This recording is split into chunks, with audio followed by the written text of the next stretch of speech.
बोलिए नंदनंदन भगवान की जय। प्रिय बंधुओं,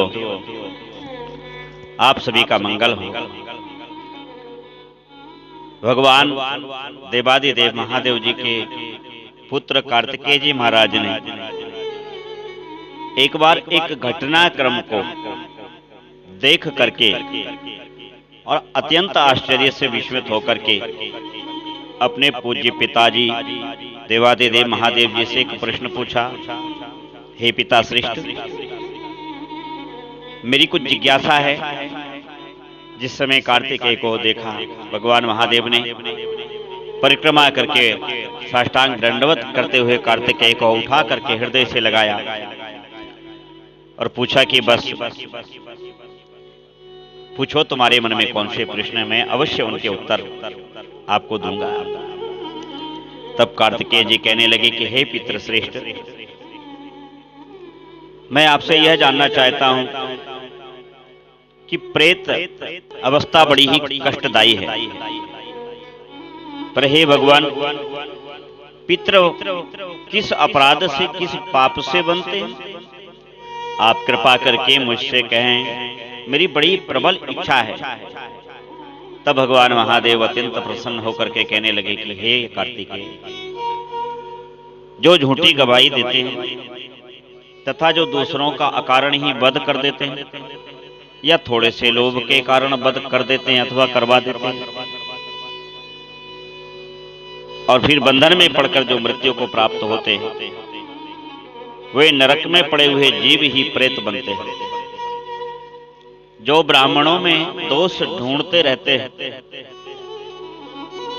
जो गुरुजनों के शुभ कर्म में बाधा पहुंचाते हैं, जो ब्राह्मण को दिए जाने वाले अथवा किन्हीं दीनों को दिए जाने वाले दान की राशि में कटौती कर देते हैं अथवा उसे टलवा देते हैं, वह सब प्रेत बनते हैं। चिरकाल तक प्रेत योनि में पड़कर वह कभी उद्धार नहीं पाते। जो मूर्ख अपने बछड़ों को, गाय के बछड़ों को जो कृषि के कार्य के योग्य नहीं रहते, उनको कसाईयों को, वधिकों को बेच देता है, गौ मांस भक्षियों को बेच देता है, उनकी रक्षा नहीं करता, वह प्रेत बनता है। असत्य बोलने और व्रत भंग करने में भी प्रेत योनि को प्राप्त होना पड़ता है। जो कमल के पत्र में भोजन करता है, वह भी प्रेत बनता है। जो अपने चाचा मामा आदि की, जो अपने काका मामा आदि की सदाचरणी कन्याएं तथा साध्वी स्त्रियों को बेच देते हैं, वह भूतल पर प्रेत होते हैं। महादेव जी ने कहा, बेटा, जिस घर की मालकिन स्वच्छंद वृत्ति की होती है और जो पति और पुत्रों के काबू में नहीं रहती, जो पवित्रता नहीं रखती, संयम रहित होती है, गुरुजनों द्वारा तिरस्कृत की हुई दुराचरणी होती है, उसके घर में प्रेत का वास होता है। इतना ही नहीं, वह मरने के पश्चात प्रेतनी बनती है। जो कुल और जाति से नीच होकर के बल और उत्साह से रहित, वह निश्चित रूप से प्रेत ही बनते हैं। जो माता की, जो पिता की, जो गुरु की, जो देवताओं की निंदा करता है, उनकी आज्ञा का पालन नहीं करता, वह निश्चित रूप से प्रेत बनता है।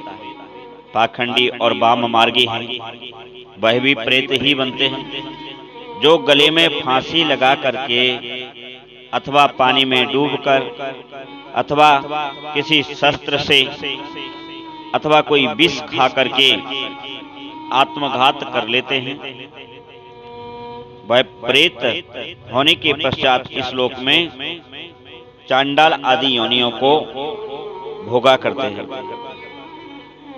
जो माता पिता आदि से द्रोह करते हैं, ध्यान और अध्ययन से दूर रहते हैं, व्रत और देव पूजा नहीं करते, मंत्र स्नान से हीन रहते हैं, वह प्रेत बनते हैं। जो कन्या, ज्येष्ठ श्रेष्ठ स्त्रियां, गुरु पत्नी आदि भगिनी, माता आदि में कुचेष्टा रखता है अथवा तो उनके साथ दुरागमन करता है, वह निश्चित रूप से प्रेत बनता है। बेटा कार्तिकेय, इतना ही नहीं, यदि म्लेच्छों के देशों में किसी की मृत्यु हो जाती है तब भी वह जीव प्रेत बनता है। अथवा तो जो म्लेच्छों के समान आचरण करता है, स्त्री के धन से अपनी आजीविका चलाता है, कन्या के धन को खाता है अथवा उससे जीवित रहता है, वह निश्चित रूप से प्रेत ही बनता है। जो क्षुधा से पीड़ित, थके मांदे, गुणवान, पुण्यात्मा अतिथि के रूप में घर आए ब्राह्मण अथवा किसी दीन अतिथि को खाली हाथ लौटा देता है, उनसे दुर्वचन कहता है, उनका यथावत सत्कार नहीं करता, वह निश्चित रूप से प्रेत बनता है। जो गौभक्षी म्लेच्छों के हाथ गौओं को बेच देते हैं, वह अत्यंत दुख पाते हुए प्रेत बनते हैं। जो जीवन भर स्नान, संध्या, वेद पाठ, यज्ञ अनुष्ठान, अक्षर ज्ञान आदि से भी दूर रहते हैं, वह प्रेत बनते हैं। जो लोग झूठे, सकोरे आदि और शरीर के मल मूत्र तीर्थ भूमि में गिराते हैं,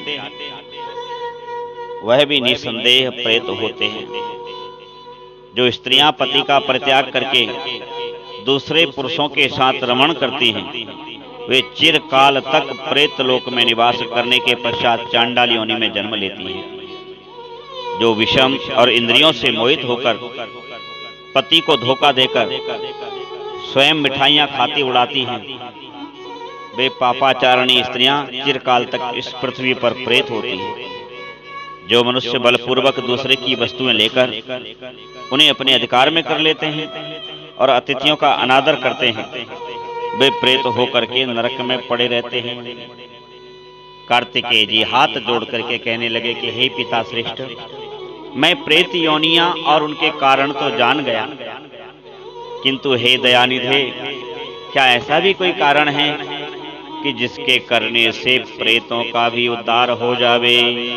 इतना सुनकर के देवादिदेव महादेव गदगद हो गए और साधु साधु कहकर के अपने पुत्र कार्तिकेय का सराहना करते लगे, सराहना करने लगे।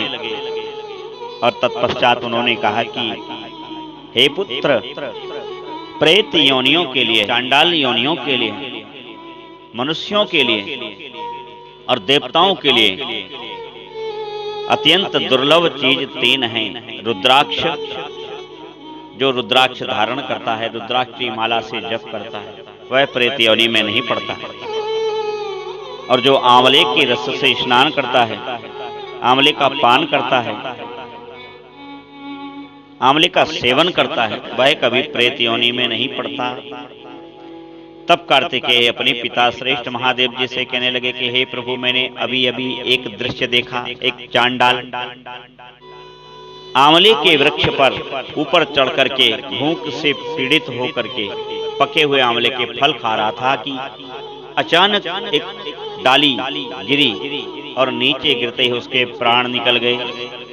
तभी मैंने आश्चर्य क्या देखा कि वहां पर भयानक घोर प्रेत, राक्षस, पिशाचनियां आपस में झगड़ा करने लगे कि ये मेरा आहार है, ये मेरा आहार है, ये मेरा आहार है। और इतने में ही यम के दूत भी हाथ में तीक्ष्ण खंजर लेकर के वहां पर पहुंच गए। वह भी उस पर अपना अधिकार सिद्ध करने लगे। लेकिन आश्चर्य मैंने ये देखा कि वह किसी से उठा ही नहीं। यमदूत तो उसको छू भी ना सके, पिशाच आदि उसको उठा ना सके हाथ, यद्यपि वह अत्यंत बलवान थे। क्यों नहीं उठा सके? तब भगवान देवादिदेव कहने लगे, बेटा, वह आंवले के वृक्ष से फल खा करके गिरा है। जो आंवले के संसर्ग में आता है, जो रुद्राक्ष के संपर्क में आता है, जो तुलसी के संसर्ग और संपर्क में आता है, उसे प्रेत, पिशाच, राक्षस, यक्ष और यमदूत छू भी नहीं सकते, उसकी तरफ देख भी नहीं सकते। इनमें इतना प्रबल प्रभाव है कि इनके प्रभाव से व्यक्ति सीधा वैकुंठ धाम ही जाता है और सद्गति को प्राप्त होता है। बोलिए लक्ष्मी नारायण भगवान की जय। देवादिदेव महादेव की जय। कार्तिकेय भगवान की जय। आंवला वृक्ष की जय। श्री राम जय